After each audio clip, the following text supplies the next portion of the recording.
പരിശുദ്ധ ദൈവമാതാവിനെ അധികം സ്നേഹിക്കുന്നത് ഒരു ആരാധനയാണെന്ന് പറയുന്നത് ഞാൻ കേട്ടിട്ടുണ്ട്.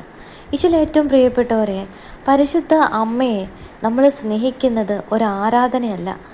യേശുവിന് എന്ന പോലെ തന്നെ പരിശുദ്ധ അമ്മയ്ക്ക് നമ്മൾ സ്ഥാനം കൊടുക്കുമ്പോൾ, അവളോട് സംസാരിക്കുമ്പോൾ, അവളോട് ചേർന്നിരിക്കുമ്പോൾ, അവളോട് ചേർന്ന് നമ്മളൊരു ബലി അർപ്പിക്കുമ്പോൾ, ഒരു ജപമാല ചൊല്ലുമ്പോൾ, ഒരു വിശുദ്ധ കുമ്പസാരം നടത്തുമ്പോൾ നിങ്ങളൊരു കാര്യം മനസ്സിലാക്കണം. നമ്മുടെ ജീവിതത്തിലെ ഏതു വലിയ പ്രതിസന്ധിക്ക് നടുവിൽ നിന്നാണെങ്കിലും പരിശുദ്ധ അമ്മ നമ്മളെ അവിടെ നിന്ന് മോചിപ്പിക്കും. Ave Maria.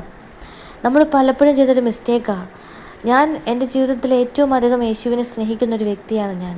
പക്ഷേ ഇന്ന് ഞാൻ യേശുവിനെ ലക്ഷക്കണക്കിന് ആളുകളുടെ മുന്നിലേക്ക് യേശു ഏക രക്ഷകനാണെന്ന് ഏറ്റുപറഞ്ഞൊരാളാണ്. അതിന് കാരണം പരിശുദ്ധ അമ്മയാണ്. അമ്മയെ കൂടാതെ പ്രിയപ്പെട്ടവരെ, നമുക്ക് പുത്രനെ സ്നേഹിക്കാനോ പരിശുദ്ധ തൃത്വത്തിനെ മനസ്സിലാക്കുവാനോ പരിശുദ്ധാത്മാവിൻ്റെ ദാനങ്ങളോ കൃപാവരങ്ങളോ ഫലങ്ങളോ സ്വന്തമാക്കാനോ സാധിക്കില്ല. നിങ്ങൾ പരിശുദ്ധാത്മാവിന് വേണ്ടി ദാഹിക്കുന്നവരാണെങ്കിൽ ഏറ്റവും എളുപ്പവഴി ഞാൻ പറഞ്ഞു തരാം. ഒന്നും നിങ്ങൾ ചെയ്യണ്ട. പരിശുദ്ധ അമ്മയുടെ അരികിലൊന്ന് ചെന്നിരുന്നേ.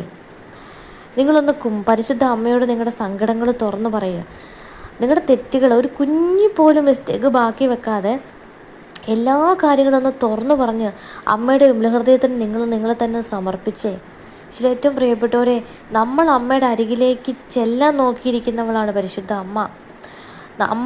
നമ്മുടെ വിശുദ്ധീകരണം നമ്മൾ ആഗ്രഹിക്കുന്നുണ്ടെങ്കിൽ തീർച്ചയായിട്ടും പരിശുദ്ധ അമ്മ നമ്മളോടൊപ്പം ഉണ്ടായിരിക്കും.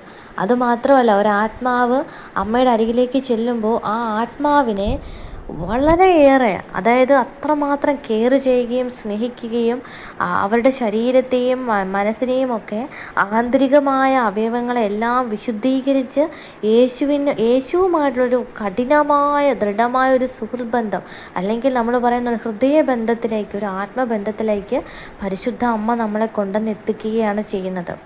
അപ്പോൾ പലപ്പോഴും നമ്മൾ പ്രാർത്ഥനയിൽ മാത്രം, അല്ലെങ്കിൽ പ്രാർത്ഥനാ മുറിയിൽ മാത്രം ഒതുങ്ങിപ്പോകുന്നതിന് കാരണം മാതാവുമായിട്ട് നമുക്കുള്ളൊരു വലിയൊരു ആത്മബന്ധമില്ല. എന്തും നമുക്ക് തുറന്നു പറയാനുള്ളൊരു സ്വാതന്ത്ര്യം നമ്മൾ അവിടെ കാണിക്കുന്നില്ല, അല്ലേ? പലപ്പോഴും നമ്മളിൽ പ്രാർത്ഥനയിൽ മാത്രമായിട്ട് ഒതുങ്ങിക്കൂടുകയാണ്.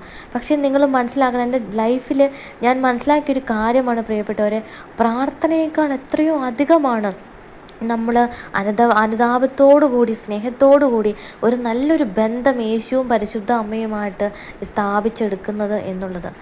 അവരുമായിട്ടുള്ള ബന്ധത്തിൽ നിന്നാണ് നമുക്ക് പ്രാർത്ഥന ഉണ്ടാകേണ്ടത്. അത് ഓട്ടോമാറ്റിക്കലി ദൈവം തന്നെ നമ്മളെ പഠിപ്പിക്കുകയാണ് നാം എന്താണ് ചെയ്യേണ്ടത്. അവിടെയാണ് ദൈവഹിതം നിറവേറുന്നത്. അതുകൊണ്ട് പ്രിയപ്പെട്ടവരെ, നമ്മൾ പരിശുദ്ധ അമ്മയെ നിങ്ങൾ